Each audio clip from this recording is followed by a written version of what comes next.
Kita bisa mulai? Kak Grace? Iya, sebentar Kak. Oh, belum.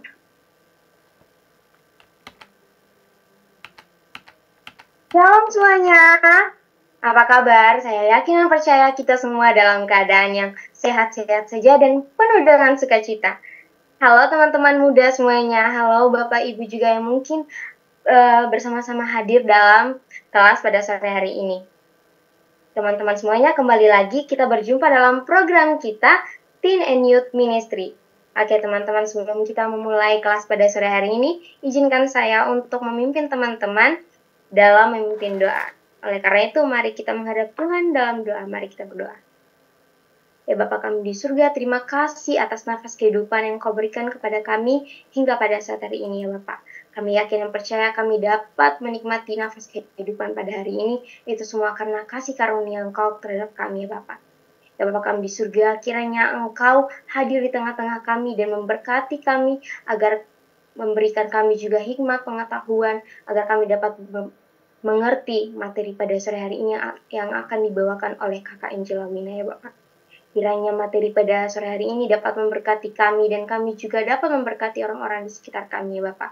Di dalam nama Tuhan Yesus Kristus lancarkan segala kelas pada sore hari ini ya Bapak. Di dalam nama Tuhan Yesus Kristus kami serahkan segalanya ke dalam tangan kasih-Mu. Haleluya. Amin. Shalom. Shalom.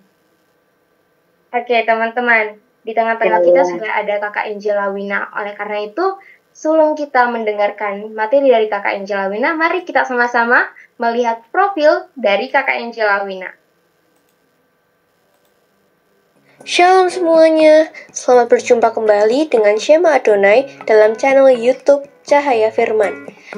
Dan pada kesempatan kali ini kita akan berkenalan dengan pembicara kita, yaitu Ibu Angela Wina Sitorus dari The Holy Generation Team Yayasan Genius Cara Alkitab. Angela Wina lahir di Medan, Sumatera Utara pada tanggal 23 Mei 1973 sebagai anak ketujuh dari 8 bersaudara. Masa kecil dan remaja dijalaninya dengan sangat sulit akibat berbagai keadaan dan peristiwa yang berat baginya. Dalam segala situasi yang tidak mudah dilalui, Wina diperkenankan Tuhan mengenyam pendidikan dokter di Universitas Padjadjaran Bandung. Setelah sekian tahun mengabdi bagi masyarakat, lalu dia melanjutkan magister di Universitas Indonesia untuk mendalami ilmu occupational health. Ketertarikannya di dunia kesehatan mental anak dan remaja membawa Wina untuk kembali mengambil pendidikan, yaitu di bidang konseling yang saat ini sedang ditekuninya. Pekerjaannya sebagai dokter memberi Wina kesempatan bekerja di beberapa pelosok Nusantara seperti desa-desa di Lampung Tengah, yaitu di Wawendula dan Sorowako, yaitu di Sulawesi Selatan, di Sangatta dan Bontang, Kalimantan Timur, hingga saat ini dia menetap di Jakarta. Wina menikah dengan IG Made Swasta, seorang sarjana geologi pada tahun 2003. Ia dikaruniai 2 orang putri, yang pertama berusia remaja yaitu Nicolene Evangelista dan yang kedua berusia anak-anak yaitu Faith Aurelia. Membesarkan kedua anak ini bagaikan perjuangan tanpa henti bagi Wina, ditambah lagi beberapa sanak keluarganya di usia anak-anak hidup tanpa pengasuhan yang layak. Di latar belakangi semua itu dan mengingat masa kecilnya sendiri yang berlalu tanpa tujuan membuat hatinya terbeban. Disinilah ketertarikan Wina semakin besar untuk lebih dekat lagi menjangkau anak-anak dan pemuda remaja. Wina menjadi penulis dan pembicara dalam tim The Holy Generation sejak tahun 2022. Pada tanggal 10 September 2022, ia memulai pelayanan perdana bersama The Holy Generation Team dan live di YouTube dan platform media sosial lainnya. Buku-buku yang sudah ditulis bersama The Holy Generation Team adalah sebagai berikut. Yang pertama adalah Laki-laki dan Perempuan sebagai Mahakarya Allah. Yang kedua adalah Yusuf Takut Akan Tuhan. Selanjutnya adalah I Say Yes to Holiness. Yang keempat ada Ben Oni menjadi Benyamin. Dan yang terakhir adalah Bebas dari Adiksi Narkoba. Kerinduan Wina yang terdalam adalah pengenapan Mazmur 127 ayat 4. Seperti anak panah yang siap ditembakkan oleh seorang pahlawan, demikian pula generasi usia muda memiliki potensi besar dan peran penting di masa depan. Di tahap inilah mereka sangat membutuhkan dukungan dan arahan yang benar agar tumbuh menjadi pahlawan-pahlawan masa depan.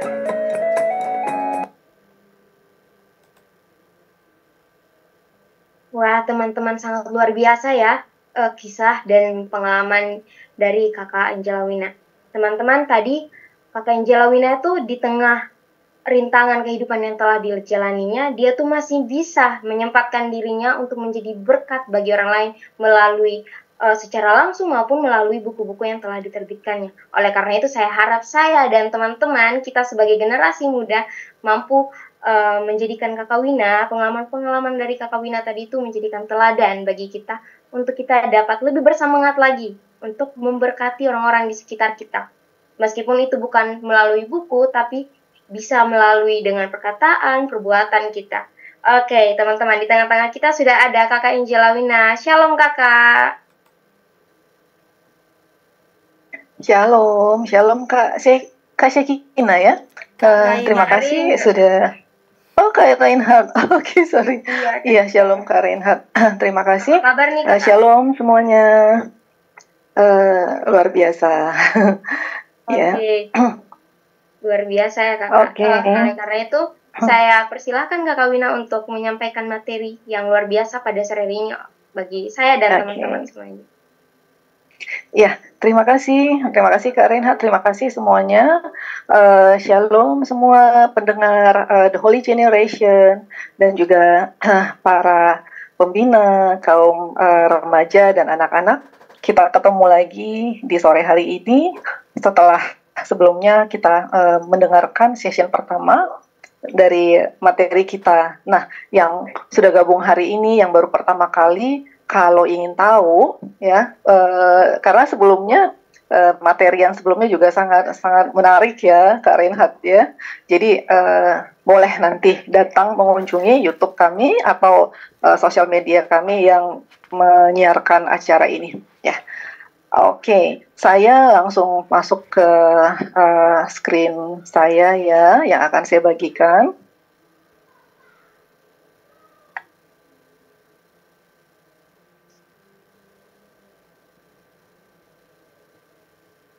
Oke. Ya, judul kita adalah Kecantikan Buatan, Waspadai Kemana Hasratnya Menyeretmu. Kak Reinhardt, saya punya waktu berapa lama ya? Sampai jam setengah, sampai jam 7 ya? Ini sekarang 5.33 ya, setengah 6 ya. Materinya setengah 7 atau setengah 7 kali ya? Ya, sampai setengah 7, Kak. Oke. Baiklah, kita tidak berlama-lama lagi. Kak Wina mau sedikit saja sekilas mengingatkan ke pembicaraan kita sebelumnya ya. Bahwa sebelumnya kita udah belajar nih tentang apa artinya kecantikan, definisinya seperti apa, dan kita ternyata tahu bahwa kecantikan ini tidak bisa didefinisikan secara mutlak ya, jadi dia bersifat relatif. Relatif artinya bergantung dari masa, bergantung dari daerah, ya, dimana pada saat ini kerelatifan itu ternyata mulai dipersempit ya, karena adanya media massa, adanya ya media-media di luar yang ternyata menyatukan persepsi tentang kecantikan, dan sayangnya persepsi itu, deskripsi itu perlu kita waspadai ya, di mana ada standar-standar tertentu yang mengatakan kecantikan itu harus seperti ini, harus berambut lurus, harus berkulit putih, harus bertubuh sangat langsing dan lain-lain ya. Padahal Tuhan menciptakan kita dengan keberagaman yang sangat unik, dan semuanya itu kata Tuhan adalah baik, sungguh amat baik ya. Nah, kita sekarang mau lanjut ke part kedua. Kalau kita sudah belajar tentang pendapat anak-anak muda ya tentang kecantikan, bagaimana mereka terikat atau terbelenggu dengan adiksi-adiksi kecantikan yang mereka jalani. Sekarang kita akan masuk ke bagian yang ini. Nah, apa kata Alkitab tentang kecantikan? Nah, sekarang kita mau lihat nih, ingin tahu kalau dunia mengatakan kecantikan seperti A, B, C, D, dan seterusnya, kita perlu tahu holigen, apa sih kata Alkitab tentang kecantikan. Nah, Kak Wina mau ajak kita untuk belajar dari beberapa tokoh yang pasti kita kenal semuanya ya. Yang pertama, Daud. Nih, Daud ya. Siapa sih hooligan yang tidak kenal dengan Daud? Ya pasti yang rajin sekolah minggu waktu kecil pasti tahu ya. Nah, Kak Wina kasih judul Daud si ABG berpredikat the man after God's own heart. Ya. Hooligan banyak sekali yang tidak memahami konsep keindahan milik Tuhan ya. Jika seseorang dikatakan cantik di mata Tuhan, berarti dia cocok dengan konsep kecantikan Tuhan. Seperti apa sih konsepnya? Jadi kita pengen tahu ya, konsep cantik menurut Tuhan itu apa? Tuhan itu tidak pernah menggunakan penampilan fisik sebagai standar penentu kecantikan, hooligan. Jadi gini nih ceritanya, ketika Nabi Samuel memeriksa putra-putri Isai untuk mencari raja Israel berikutnya, dia terkesan dengan kemunculan Eliab, kakaknya Daud ya, yang memang gagah, perkasa, tinggi ya. Tapi Allah memberitahu Samuel seperti ini, jangan perhatikan rupanya atau tinggi badannya, karena aku telah menolaknya. Tuhan tidak melihat apa yang dilihat manusia. Manusia melihat apa yang di luar, tapi Tuhan melihat hati.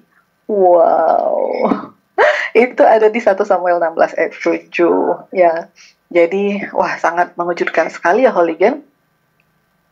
Di mana ternyata tidak ada satupun penampilan luar seseorang yang mengesankan Tuhan. Ya, Tuhan melihat keindahan batin, keindahan hati seseorang. Ya, namun di samping itu Tuhan juga tahu bahwa manusia juga memerlukan keindahan secara fisik di mata manusia lainnya. Oleh karena itu Tuhan pun juga mendandani kita ya, seperti di Matius 6 ayat 30 dikatakan, jadi jika demikian Allah mendandani rumput di ladang yang hari ini ada dan besok dibuang ke dalam api, tidakkah Ia akan terlebih lagi mendandani kamu, hai orang yang kurang percaya.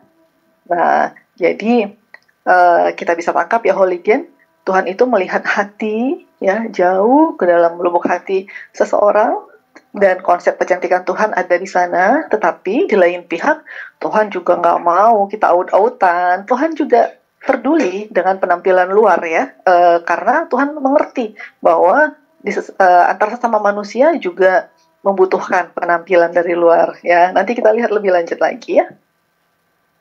Oke, contoh kedua ya, kita belajar dari Petrus. Jadi kita lihat nih, ada banyak sekali persepsi kecantikan atau konsep kecantikan yang ternyata perlu kita pelajarin yang ditulis di Alkitab ya. Yang kedua adalah tokoh yang bernama Petrus. Kak Wina kasih judul Petrus si narsis yang menjadi pembela orang Kristen non Yahudi ya. Jadi Petrus ini kita tahu dia orangnya blak-blakan.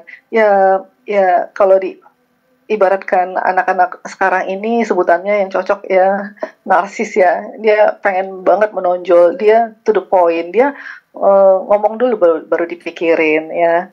Nah, jadi mengenai Petrus ini yang kalau menurut standar orang zaman dulu atau pada zaman dia menjadi murid Tuhan Yesus, dia sebenarnya nggak masuk hitungan ya.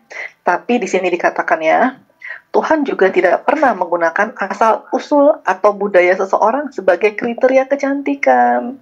Nah, ini kabar baiknya hooligan. Siapa ini yang merasa asal-usulnya atau budayanya itu tidak menonjol atau ya dari tempat terpencil, tidak pernah terdengar sehingga merasa berkecil hati. Ini kabar baiknya ya.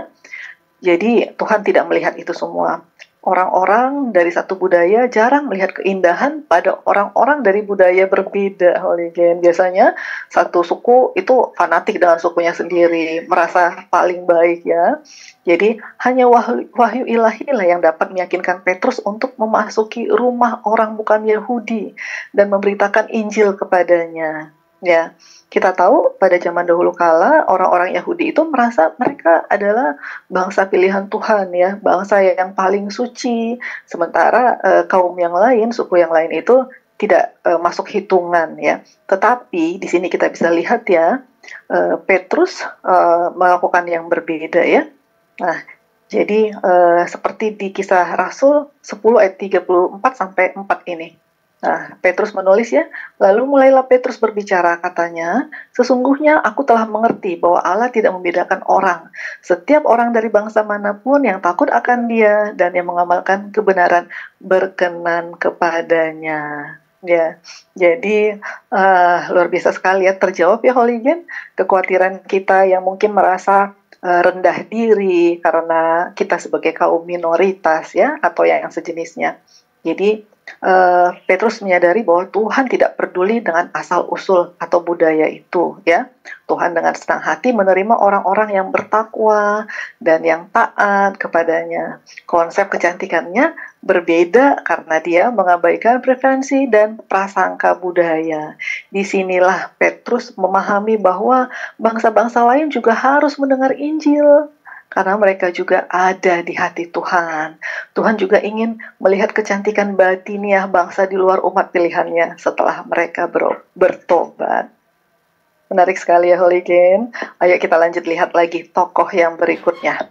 Yang berikutnya adalah Paulus. Siapa yang nggak kenal dengan Paulus ya? Jadi, singkat cerita, Paulus ini kita kenal sebagai seorang yang sangat taat, yang belajar agama. Dia disebutkan sebagai keturunan Farisi garis keras. Bisa kebayang ya di zaman sekarang dia itu seperti siapa ya, yang garis keras begitu ya.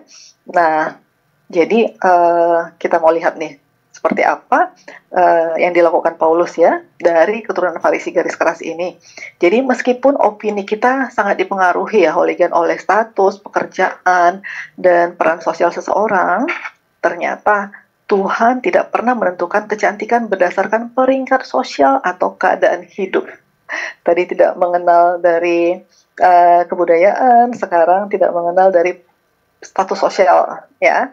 Ketika kita berbicara tentang mereka yang disebut orang-orang cantik, jarang sekali yang kita maksudkan adalah mereka yang berjuang untuk bertahan hidup, yang mencari nafkah dengan pekerjaan kasar, atau yang berasal dari daerah terbelakang. Sebaliknya, Tuhan tidak pernah memperhatikan hal tersebut ketika Dia mempertimbangkan keindahan pada manusia. Paulus menulis seperti ini. Ya, di Galatia 3 ayat 26 sampai 28 ya. Sebab kamu semua adalah anak-anak Allah karena iman di dalam Yesus Kristus. Karena kamu semua yang dibaptis dalam Kristus telah mengenakan Kristus. Dalam hal ini tidak ada orang Yahudi atau orang Yunani, tidak ada hamba atau orang merdeka, tidak ada laki-laki atau perempuan, karena kamu semua adalah satu di dalam Kristus Yesus. Wow. Wow, semakin terbuka ya paradigma baru kita, Holigen. Selanjutnya, ya, yang keempat, kita mau melihat kualitas para tokoh Alkitab yang memenuhi dan tidak memenuhi konsep keindahan di mata Tuhan. Ya, tadi kita sudah belajar tentang beberapa tokoh. Sekarang kita lihat apa yang indah di mata Tuhan. Salah satu cara menentukan konsep keindahannya adalah mengenali sifat-sifat yang Tuhan hargai dalam kehidupan orang lain. Contohnya, Nuh ya. Kepercayaan Nuh yang tersirat kepada Tuhan menuntunnya untuk membangun sebuah perahu raksasa atau bahtera ya, bermil-mil jauhnya dari air. Kalau Abraham nih, sangat mempercayai janji Allah sehingga dia rela mengorbankan anak perjanjiannya tanpa ragu-ragu. Ya, itu ada dua tokoh ya. Ada juga ya, Kak Wina lupa nulis nih, Musa ya. Musa menyerahkan kendali penuh atas hidupnya untuk melakukan kehendak Tuhan.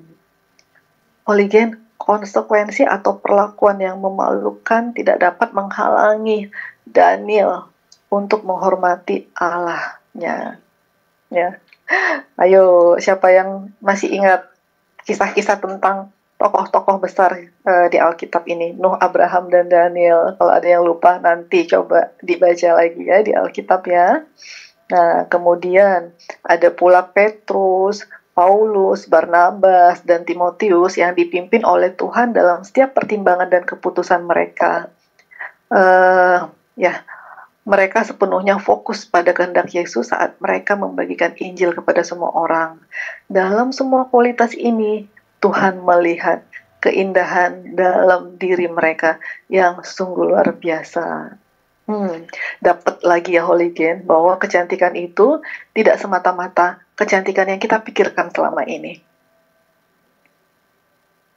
Oke.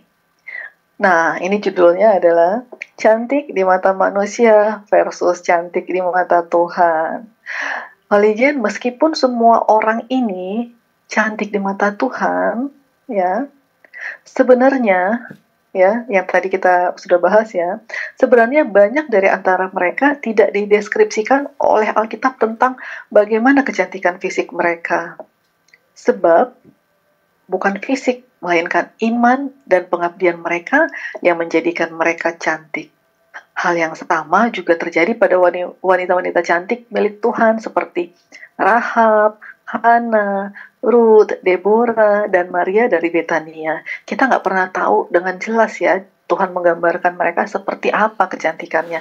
Tapi jelas mereka tercatat sebagai orang-orang yang cantik di mata Tuhan. Nah, sebaliknya, ada beberapa tokoh yang terkenal karena kecantikan fisiknya, tetapi malah seringkali mengalami kekecewaan rohani yang besar. Contohnya Ribka. Kalau Holigen ingat nih, Ribka itu dituliskan dengan jelas di Alkitab sebagai seorang yang sangat cantik. Nanti bisa lihat di Kejadian 26 ayat 7 ya. Namun, ia juga seorang penipu dan manipulator. Ya, ada banyak kisahnya Holigen, nanti bisa lihat lagi di Alkitab ya. Kemudian ada juga Saul ya. Saul itu digambarkan di Alkitab sebagai pria yang menawan secara fisik. Namun ketidaktaatannya terhadap Tuhan telah merugikan bangsa Israel. Ya, itu adalah dua contoh yang kontras ya. Nah, karena itu Holigen, Rasul Petrus mengarahkan para umat Kristen, para Holigen, anak-anak dan pemuda remaja untuk memusatkan perhatian pada kualitas batin dan rohani agar menjadi benar-benar cantik. Petrus tidak melarang pakaian bagus atau gaya rambut yang bagus. Dia hanya mengatakan bahwa roh yang lembut dan tenang bahkan lebih indah di mata Tuhan.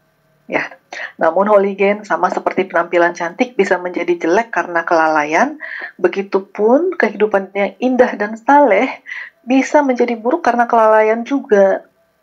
Seperti ini nih penjelasannya. Keindahan spiritual tidak boleh dianggap remeh atau diabaikan. Kita harus ingat bahwa sama seperti kita bisa menjadi salah satu orang yang paling mengesankan di mata masyarakat dan menjadi jelek di mata Tuhan, ya, ingat. Mengesankan di masyarakat, jelek di mata Tuhan.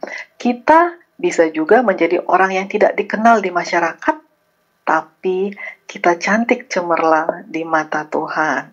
Holigen mau pilih yang mana? Cantik di mata teman-teman, tapi tidak cantik di mata Tuhan? Atau kita biasa-biasa saja, tidak terkenal, tidak menonjol, tapi cantik di mata Tuhan? Ya, tentukan pilihanmu ya.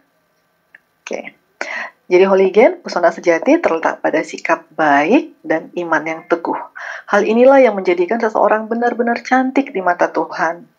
Jadi, ini semua tentang apa yang ada di dalam diri kita, Holigen. Oke, kita lanjut lagi. Nah, ini nih.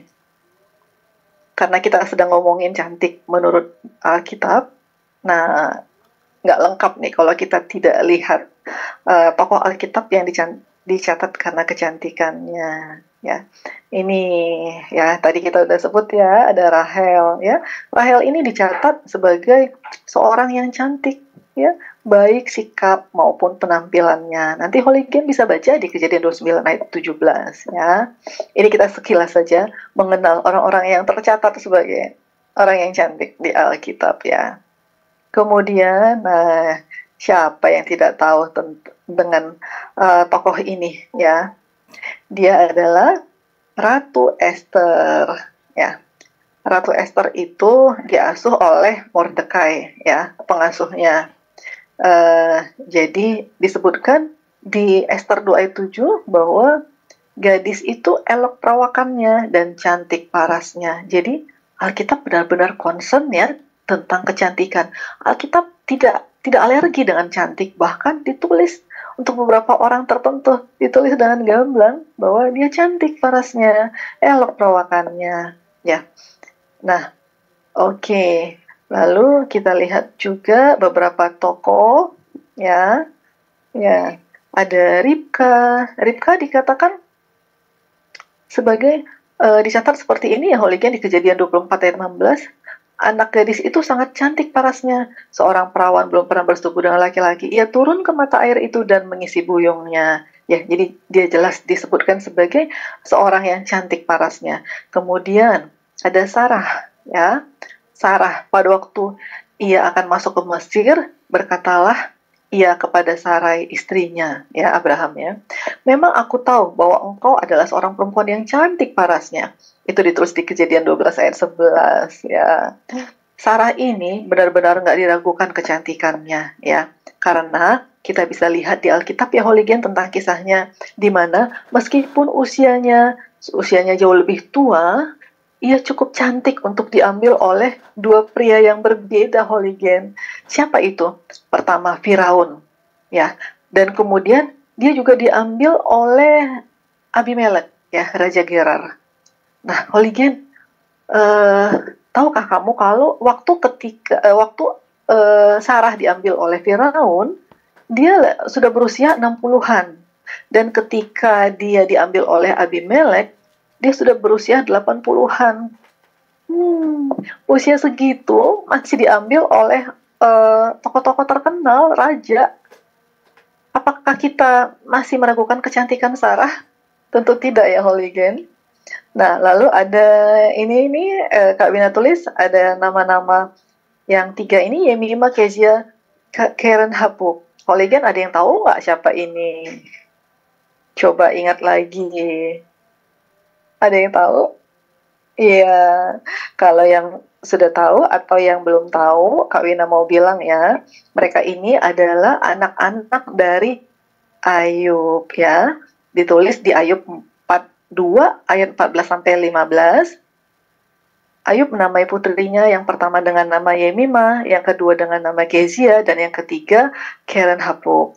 Di seluruh negeri tidak ada perempuan yang secantik anak-anak perempuan Ayub, dan ayahnya memberikan mereka milik pusaka kepada mereka di antara saudara-saudara laki-laki mereka.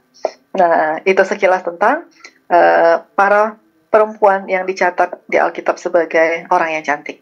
Nah, nggak sah dong kalau hanya perempuan. Nah, kita juga mau lihat nih laki-laki yang dicatat sebagai seorang yang tampan ya.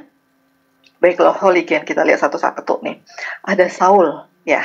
Saul ini dia punya ya, dia seorang yang sungguh sangat tampan ya. Tampan, muda, tinggi, atletis ya. Sayang Kak Wina nggak menemukan gambar yang mewakilinya. Ya kalau ini kira-kira ini siapa ini? Ada yang tahu nggak Holigen? Seorang yang tampan dan rambutnya panjang. Oke, sebelum kita sampai ke sana, coba sambil dipikirkan dan ditebak ya. Nah, ini adalah seorang yang menggambarkan salah satu di antara 4 tokoh yang dicatat sebagai seorang yang sangat tampan atau cantik atau tampan ya. Nah, Saul tadi dicatat sebagai seorang yang elok rupanya ya, sehingga ya dia dicatat sebagai tampan, muda, tinggi, atletis. Menurut Holigen ya, dengan gambaran yang tadi, kira-kira di zaman sekarang Holigen bisa menggambarkan pemuda zaman sekarang yang seperti Saul nggak? Coba dipikir lagi ya, Holigen. Kemudian yang kedua, Daud. Ya, Daud itu di 1 Samuel 16 ayat 12 dikatakan, kemudian disuruhnya lah menjemput dia.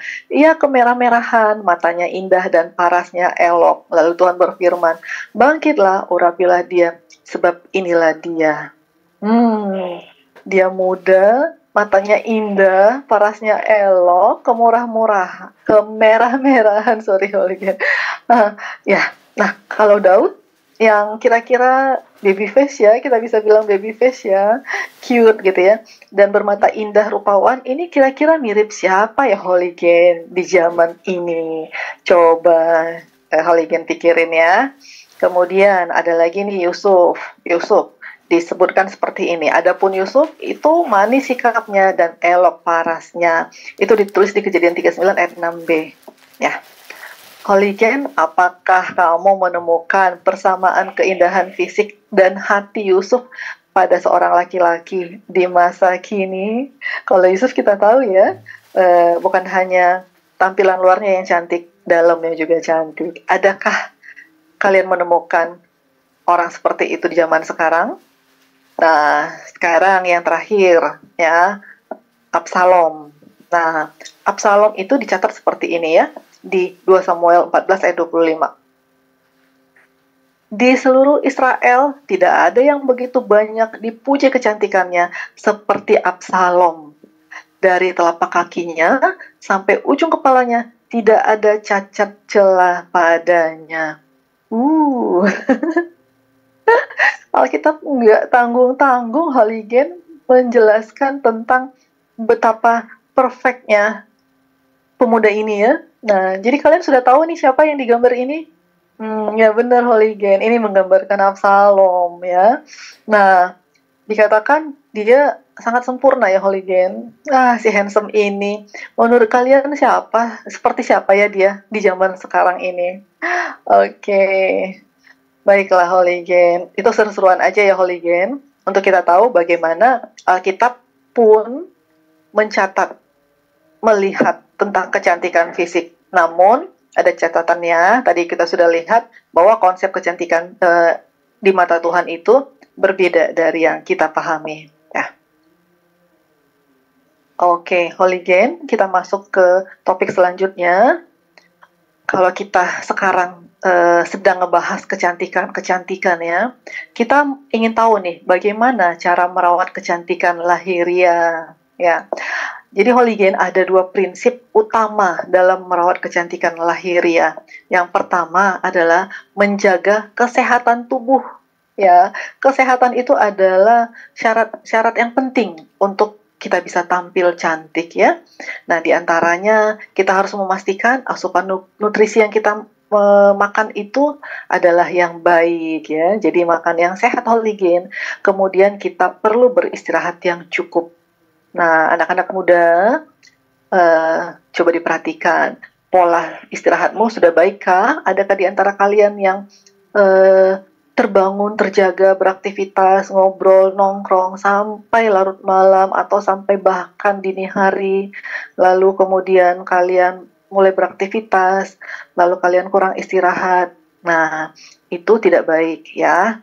Jadi, untuk menjaga kesehatan tubuh, untuk merawat kecantikan lahiriah, kita perlu beristirahat yang cukup.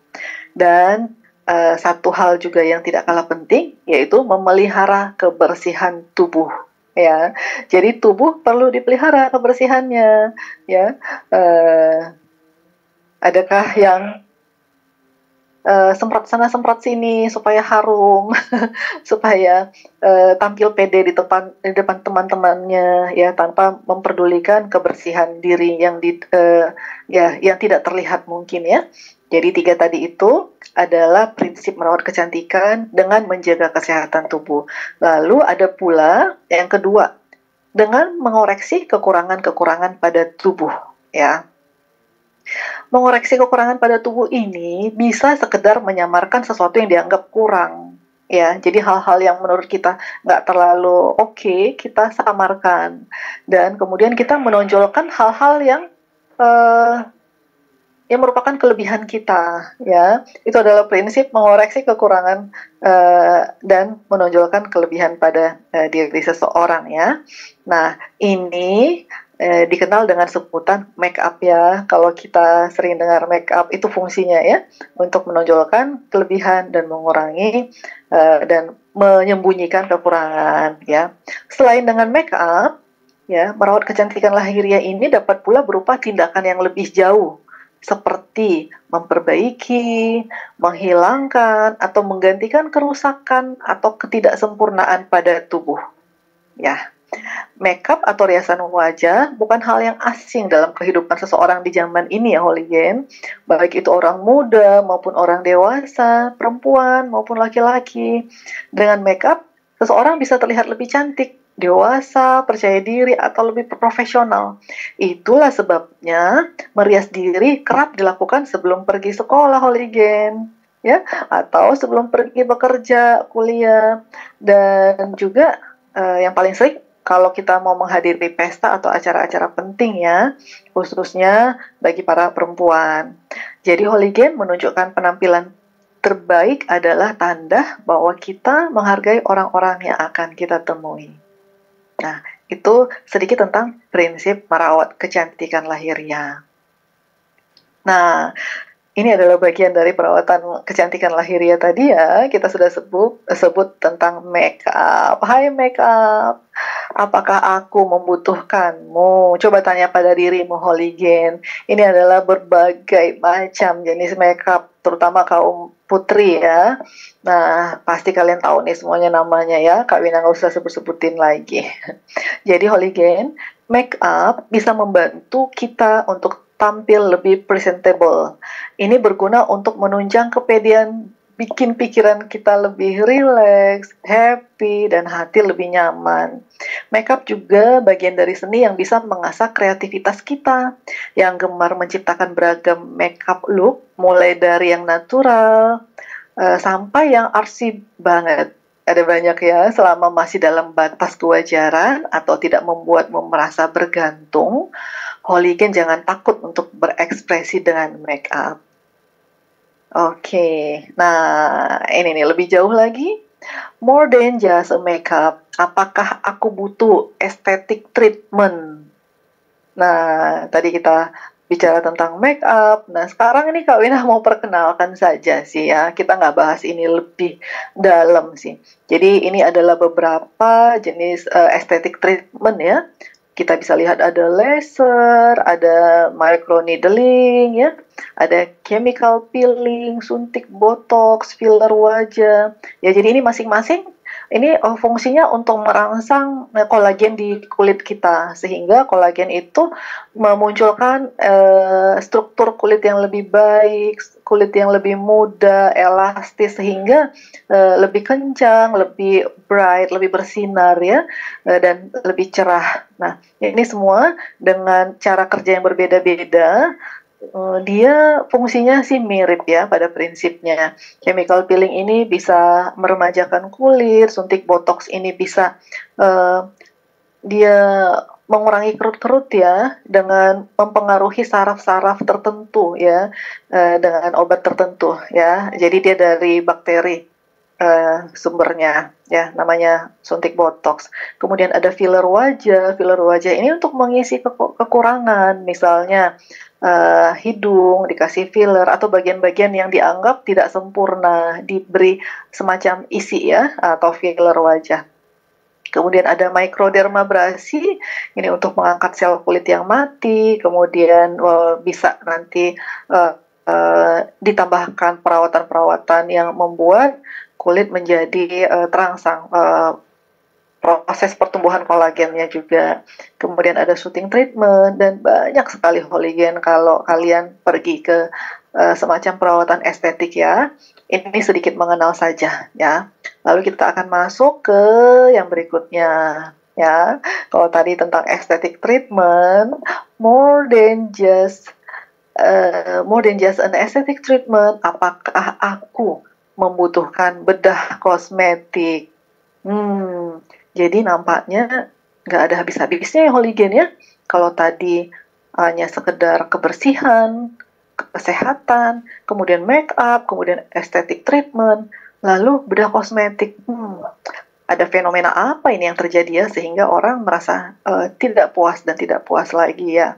Jadi dikatakan mengapa seseorang terpikir untuk melakukan bedah kosmetik, ini adalah alasan-alasannya ya. Biasanya itu karena tidak puas dengan penampilan di suatu area tubuhnya. Bisa juga untuk memperbaiki komplikasi penyakit atau cedera ya. Contohnya ada yang vitiligo ya. Jadi ada bercak-bercak putih sehingga diberikan ya operasi kosmetik ya, bedah kosmetik untuk menutupi atau memberikan suntikan obat-obatan. Kemudian menghilangkan kelebihan kulit setelah penurunan berat badan yang signifikan ya. Jadi dengan yang tadinya berat badannya sangat besar, kemudian ketika beratnya menurun, kulit seringkali menjadi kendor ya. Kalau ini terjadi secara drastis ya. Jadi dibutuhkan bedah kosmetik untuk ini. Kemudian juga untuk menyingkirkan lemak atau jaringan berlebih yang tidak hilang dengan teknik penurunan berat badan secara tradisional. Oke. Ya, ini adalah alasan-alasannya ya. Kemudian, ini biar biar nggak nanggung ya, Kak Wina juga mau gambarkan sedikit tentang beberapa jenis kosmetik surgery ya. Ini yang disebut dengan liposuction ya. Liposuction ini kalau kita lihat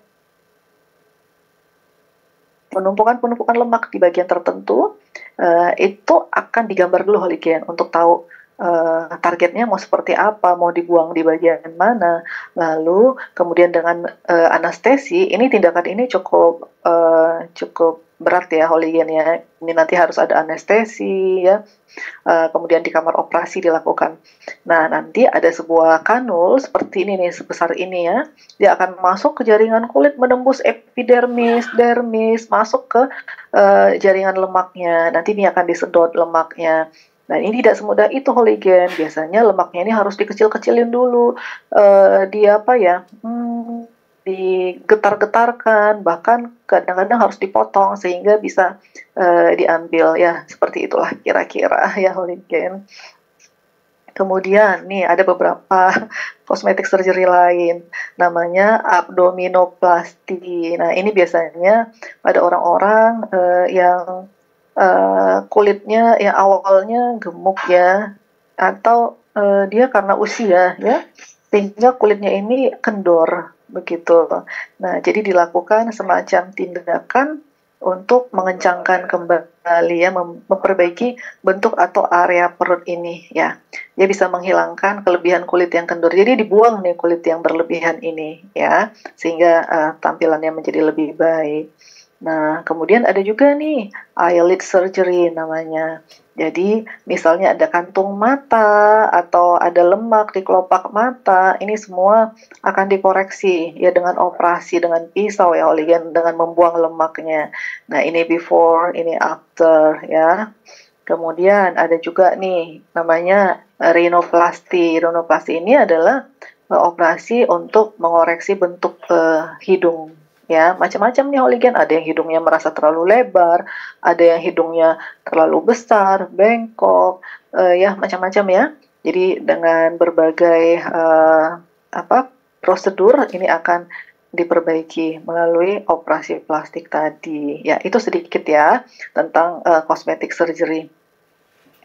Nah, ada pula yang lain semacam breast reduction, ini untuk laki-laki, kemudian mengecilkan payudara atau memperbesar payudara dengan memberikan implan, ada transplantasi rambut ya, orang-orang yang mengalami kebotakan itu ditanam rambut namanya.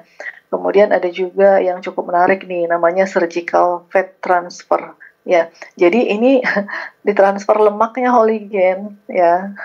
Jadi ada lemak di bagian tubuh tertentu ya, diambil kemudian dipindahkan ke bagian tubuh lainnya. Jadi yang satu dihilangkan karena dianggap kurang terlalu berlebihan, satu ditambahkan karena dianggap kurang bentuknya ya. Kemudian ada juga facelift. Facelift ini adalah operasi kosmetik untuk mengangkat dan menarik kembali kulit wajah agar wajah terlihat lebih kencang dan halus ya. Nah, seperti itu Holigen. Ada banyak nih Holigen. Ya, kita cukup sekedar tahu saja. Seperti itulah banyaknya tindakan-tindakan operasi kosmetik ya. Oke. Nah, setelah kita mengenal tentang bedah kosmetik, kita ingin tahu nih yang dimaksud dengan kecanduan bedah kosmetik. Kita makin dalam ya Holigen ya, kalau kemarin kita belajar tentang kecanduan kecantikan, orang yang sangat ekstrim pengennya tampil cantik tanpa memperhatikan dalamnya. Ya, sekarang kita lebih jauh masuk ke bedah kosmetik yang telah kita lihat tadi ya. apa yang disebut dengan kecanduan bedah kosmetik dan apa penyebabnya? Kita akan lihat ya Holigen. Jadi orang yang kecanduan bedah kosmetik ini mungkin ingin terus mengubah penampilan mereka. Mereka mungkin menjalani banyak prosedur kosmetik, namun hasilnya tidak memuaskan mereka. Kecanduan bedah kosmetik dapat berasal dari gangguan psikologis Holigen, seperti yang kita kenal dengan sebutan BDD atau disebut sebagai Body Dysmorphic Disorder. Ya, BDD ya. Orang disebut mengalami kecanduan bedah kosmetik jika mereka terus-menerus merasakan kebutuhan untuk menjalani beberapa prosedur kosmetik. Hasil dari prosedur ini tidak memberikan kepuasan yang mereka inginkan, dan mereka mungkin terus mendapatkan perawatan kosmetik lebih lanjut ya. Jadi udah operasi, pengen ini, ternyata masih kurang, operasi lagi. Nanti Kak Wina akan perlihatkan contoh nyatanya Holigen, di mana ini benar-benar terjadi. Ada orang yang mengalami kecanduan sedemikian parahnya terhadap bedah kosmetik, sehingga hasil akhirnya malah tubuhnya, wajahnya itu rusak, nggak bisa diperbaikin lagi ya. Oke. Ya. Oke, kita ingin lihat apa penyebab dari kecanduan bedah kosmetik ini. Kecanduan bedah kosmetik mungkin disebabkan oleh rasa tidak aman atau ketidakpuasan terhadap penampilan seseorang ya Holigen. Menurut sebuah tulisan atau sebuah penelitian tentang kecanduan bedah kosmetik di Korea Selatan, ada hubungan yang erat antara melakukan bedah kosmetik dengan citra tubuh, harga diri, faktor psikologis, dan kecenderungan individu seseorang ya, dan kecenderungannya ya. Jadi ada kaitannya. Jadi nggak lantas begitu saja seseorang ingin bedah kosmetik ya. Jadi ada sesuatu yang menjadi akar penyebabnya ya. Dan beberapa penelitian menunjukkan adanya hubungan kuat antara bedah kosmetik ya tadi dengan harga diri. Ya, tadi kita udah bahas ya. Jadi seseorang yang mungkin di masa lalu atau di masa kecil yang merasa tidak dihargai, diabaikan, atau mengalami penghinaan, ya, itu ternyata menimbulkan sebuah luka, ya, yang ternyata tidak dikelola dengan baik. Akhirnya muncullah berbagai penyimpangan-penyimpangan tadi, ya. Apa saja penyebab terjadinya kecanduan bedah kosmetik ini? Yang pertama kita kenal adalah media sosial, ya. Media sosial ini ternyata selain mempunyai dampak positif ya, mempermudah kita mendapatkan informasi yang berharga, ternyata juga banyak sekali dampak negatifnya ya Holigen ya. Nah, ya dikatakan pada penelitian bahwa tekanan sosial untuk memenuhi standar kecantikan tertentu dan media sosial dapat mempengaruhi kecanduan bedah kosmetik ya. Jadi seseorang karena media sosial dapat memandang dirinya sendiri sebagai seseorang yang rendah, yang tidak sempurna. Mereka memiliki pandangan diri negatif ketika melihat media sosial Holigen. Mereka menghabiskan waktu lebih lama di platform media sosial, melihat orang dengan penampilannya, orang dengan ya kecantikannya, lalu mulai membandingkan dengan dirinya, ya. Kemudian mereka mungkin melihat materi terkait bedah kosmetik di media sosial, ya. Jadi ada promosi, ada ya hal-hal yang menjelaskan tentang berbagai bedah kosmetik ini ya. Jadi intinya sih media sosial ya penyebabnya. Jadi meskipun media sosial bukan penyebab langsung kecanduan bedah kosmetik, tapi media sosial mempunyai peranan, mempunyai hubungan dengan ketidakpuasan tubuh dan gangguan makan. Seperti kita pernah bahas ya Holigen di kecanduan makan ya, semua karena media sosial yang menyebarkan informasi ya atau persepsi yang sudah dikemas sedemikian rupa ya. Nah ya, hal ini ya pastinya terjadi karena seseorang satu sama lain membandingkan penampilan fisiknya ya. Kemudian selain media sosial, Ada juga tadi kita sudah sekilas membahas tentang trauma masa kecil. Ya, ada sebuah tulisan atau penelitian yang menyatakan bahwa trauma yang disebabkan oleh orang tua atau teman sebaya atau orang sekitarnya ya pada masa kecil itu dapat berdampak negatif pada perkembangan psikologi anak ya. Hal ini juga dapat meningkatkan risiko terjadinya BDD tadi ya, yang kita sudah sebut tadi, body dysmorphic disorder ya. Nah, akibatnya mereka yang mengalami pengalaman-pengalaman buruk ya, mungkin itu pelecehan atau penelantaran pada masa kanak-kanak ya, atau pengabaian ya, kemungkinan besar mereka akan menjalani operasi kosmetik di usia dewasa muda. Jadi ada sebuah penelitian yang mengkaitkan hal ini, Holigen, dan ternyata ada keterkaitannya ya. Dan ada sebuah studi juga sekitar tahun 2017 menemukan bahwa orang yang mengalami intimidasi di masa remaja memiliki keinginan lebih besar untuk menjalani operasi kosmetik. Ternyata, Holigen, ada sangat besar kaitannya antara trauma masa kecil atau pengalaman-pengalaman buruk di masa kecil yang terjadi pada orang-orang yang ternyata ditemukan di usia dewasa mereka jatuh dalam kecanduan bedah kosmetik ini. Ya, Kak Wina masih punya waktu 15 menit ya. Oke. Oh, itu belum ya. Oke.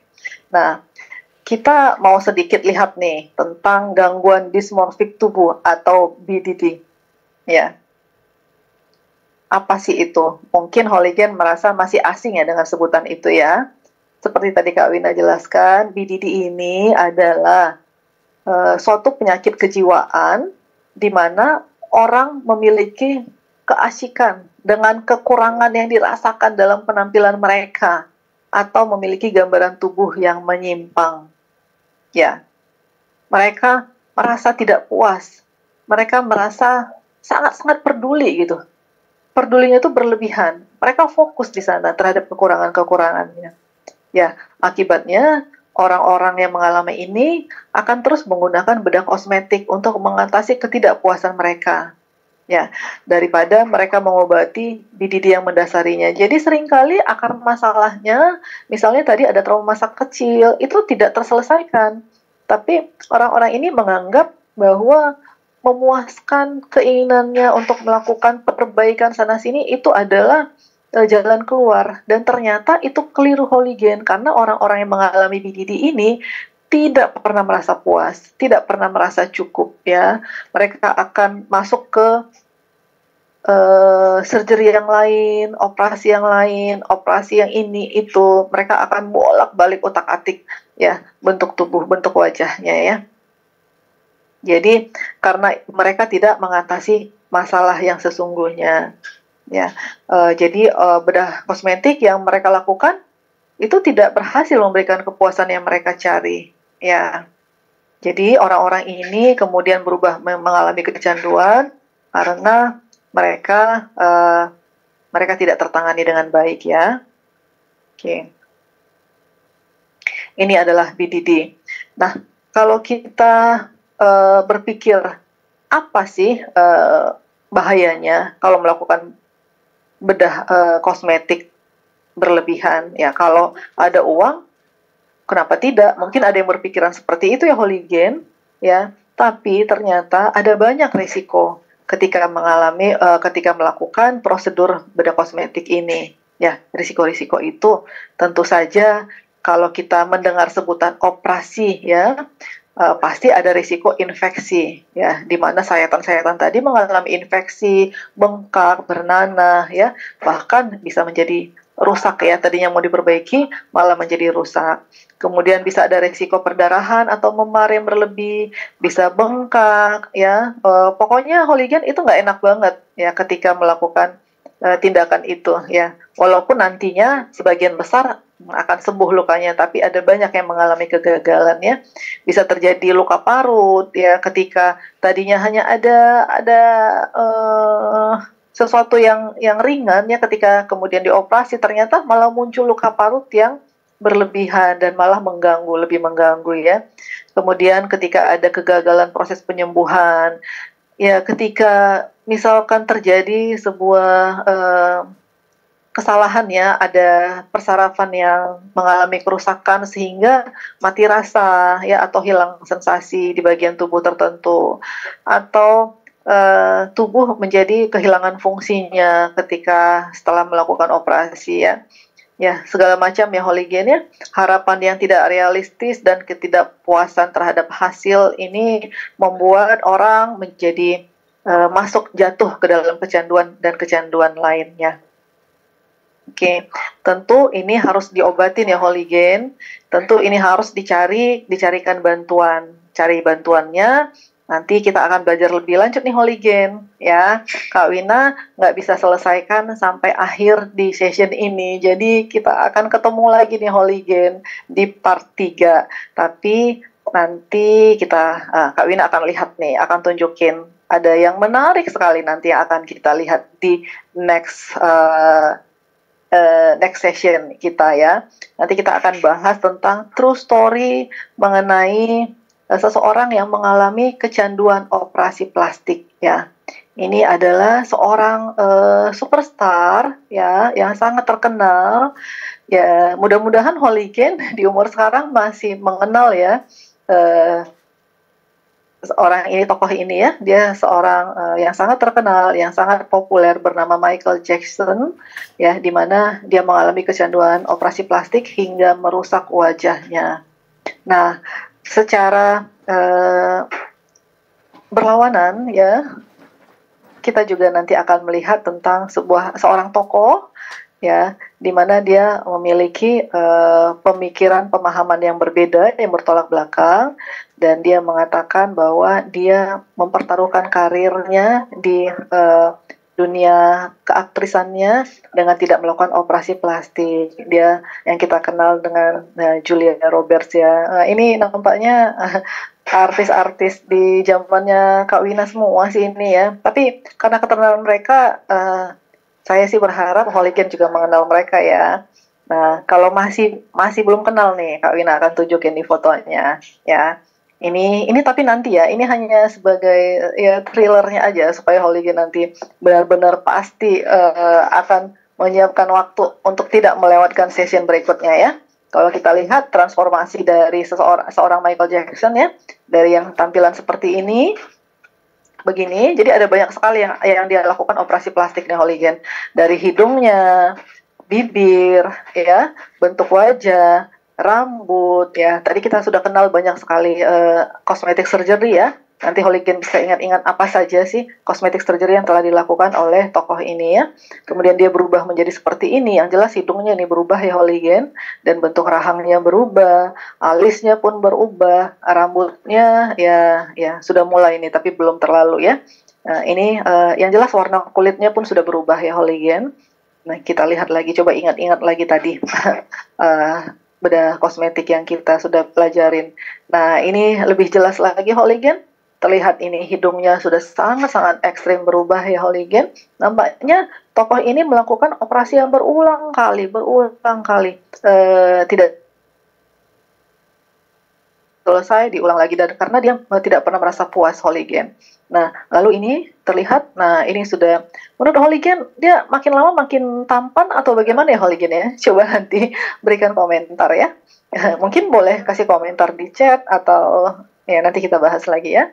Kemudian ini wajahnya menjadi seperti ini Holigen ya. Di sini sudah terlihat wajahnya berubah dari yang kulit gelap menjadi putih ya Holigen. Dan ini kita geser nih ya. Nah, ini adalah kondisi yang berikutnya, di mana kita lihat hidungnya ada apa ini Holigen, ada sesuatu semacam diplester ya. Kalau Kak Wina baca, katanya penjelasannya adalah hidungnya ini mengalami kerusakan sehingga filler yang ada ditanamkan di sana itu keluar ya Holigen, sehingga perlu ditutup dengan semacam plester. Waduh, Bisa dibayangkan ya Holigen, seperti apa itu keadaannya.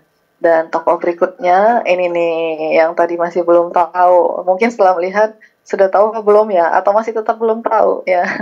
Ini adalah tokoh yang mengklaim dirinya tidak pernah melakukan operasi plastik. Dia pernah satu kali melakukan operasi botox, tapi kemudian dia sangat terkejut dengan hasilnya dan dia tidak mau melakukannya lagi. Kita bisa melihat bagaimana perubahan-perubahannya, dan dia percaya diri, dia punya prinsip-prinsip yang nanti akan kita lihat apa prinsip-prinsip itu yang membuat dia tidak memutuskan untuk tidak melakukan operasi plastik ya. Oke Holigen, kemudian nanti next kita juga akan melihat masuk ke topik bagaimana Alkitab memandang operasi plastik untuk kecantikan. Oke, baiklah. Saya pikir ini slide terakhir. Ya, benar. Ini adalah slide terakhir. Saya kembalikan kepada moderator. Terima kasih. Oke Kakak Wina, terima kasih banyak untuk materi pada hari ini yang sangat luar biasa. Dan itu membuka pikiran kami, terkhususnya pada para wanita, para perempuan yang terkadang memiliki rasa insecure yang begitu besar. Oke teman-teman, mungkin teman-teman banyak pertanyaan yang ingin ditanyakan, namun waktu terbatas sehingga teman-teman bisa menanyakan kepada Kakak Wina di pertemuan selanjutnya di sesi ketiga. Oke teman-teman, sebelum kita berada pada penghujung kelas ini, kita akan mendengarkan pengumuman kegiatan Shema Adonai terdekat ini yang akan disampaikan oleh Ibu Heni. Baik, Kak Rena, sebentar ya. Ya, Bapak Ibu, malam ini di Zoom Shema Adonai akan ada pengajaran dari Bapak Evangelis Jamino Widi mengenai tema mengenali ajaran sesat dan ajaran sehat dan ajaran sesat. Ini penting sekali kita untuk ketahui ya Bapak Ibu ya. Ini penting banget untuk kita supaya kita tahu apa itu ajaran sehat dan apa itu ajaran sesat. Jadi supaya kita hati-hati dalam menjalani kehidupan. Nanti jam 21:10 malam ini, dan moderatornya adalah Bapak Sam Siagian. Kemudian untuk besok itu ada pengajaran dari Ibu Pendeta Suryani Watimena dengan tema bagaimana bisa bebas dari ikatan. Nah, ini pelajarannya udah berjilid ya dari 3 minggu yang lalu mengenai ikatan. Nah, besok ini bagian terakhir bagaimana bisa bebas dari ikatan. Nah, moderatornya adalah Ibu Christine. Jamnya adalah jam 21:10. Ya, Bapak Ibu ya, besok hari Rabu. Zoom Shema Adonai setiap hari ada pembelajaran firman Tuhan. Nah, ini hari Senin sampai hari Sabtu ada renungan pagi yang dibawakan oleh hamba-hamba Tuhan yang ada di layar Anda ini ya. Pagi hari jam 5:30 pagi. Nah, ini channel baru kami Bapak Ibu.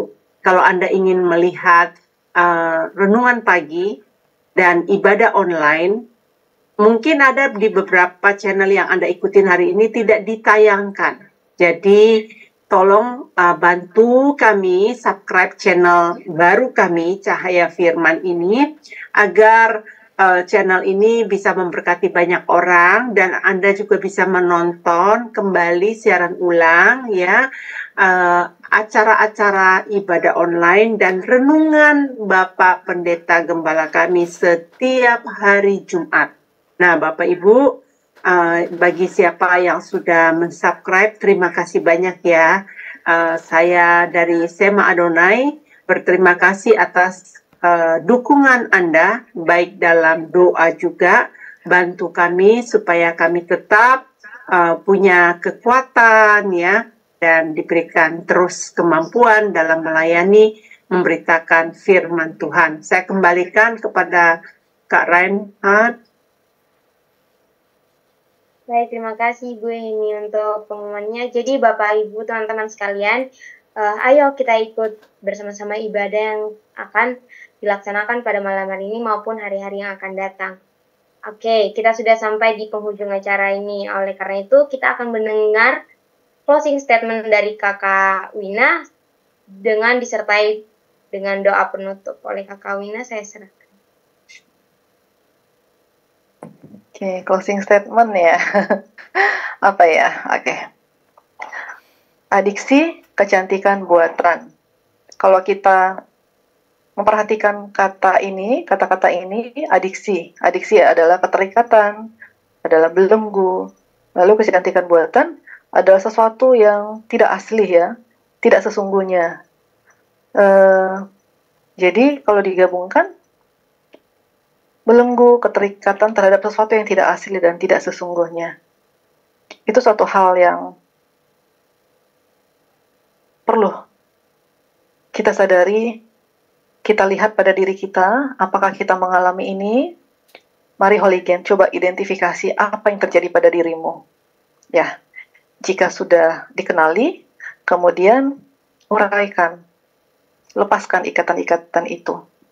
Tentunya tidak mudah Holigen. Kita perlu datang kepada seorang pribadi yang mampu melakukan itu, pribadi yang ajaib. Datang pada Tuhan Yesus. Mari Holigen, Kak Wina ajak kita untuk belajar lebih lanjut lagi ke bagian berikutnya untuk kita lebih kenal, lebih tahu, dan kita paham bagaimana cara melepaskan diri dari belenggu ini. Terima kasih. Mari kita akhiri dengan doa. Tuhan Allah Bapa, sungguh kami bersyukur, berterima kasih untuk kebaikan, untuk anugerah yang Kau berikan kepada kami Tuhan. Kami boleh menyelesaikan session kedua tentang adiksi kecantikan buatan. Tuhan, kami percaya ini adalah bagian dari program-Mu Tuhan. Sebab Engkau mengasihi anak-anak, remaja, generasi muda. Biarlah mereka boleh belajar lebih banyak. Biarlah Engkau yang bekerja Tuhan lebih lanjut lagi.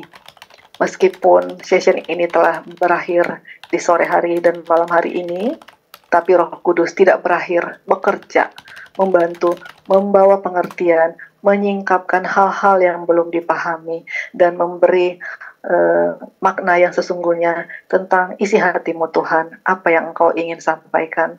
Tuhan, biarlah Engkau yang memberkati semua yang terkait dengan acara ini, semua yang memberi dukungan, semua yang memberikan hati, memberikan telinga. Engkau memberkati Tuhan. Dan kami mau mengakhiri acara ini, kami akan melanjutkan aktivitas kami, dan mungkin kami akan beristirahat. Kami mau serahkan seluruh kehidupan kami ke dalam tangan-Mu. Biarlah semua apa yang kami lakukan boleh menjadi kesukaan, boleh menjadi persembahan yang menyukakan hati-Mu. Terima kasih Tuhan, di dalam nama Tuhan Yesus kami sudah berdoa. Amin. Terima kasih Kakak Wina. Ya, Kita Kak akan Renhat. di sesi ketiga. Oke, terima kasih buat semuanya yang sudah berpartisipasi melalui platform Zoom, YouTube, Facebook, dan TikTok, maupun yang mengikuti melalui siaran ulang. Sampai berjumpa minggu yang akan datang, dan dalam program yang sama ini, Tuhan Yesus memberkati kita semua. Saya Shalom, ingatkan, shalom, iya, shalom. tolong teman-teman boleh mengisi presensi ya, ada di chat, kolom chat. Terima kasih. Oke, teman-teman jangan lupa isi presensi.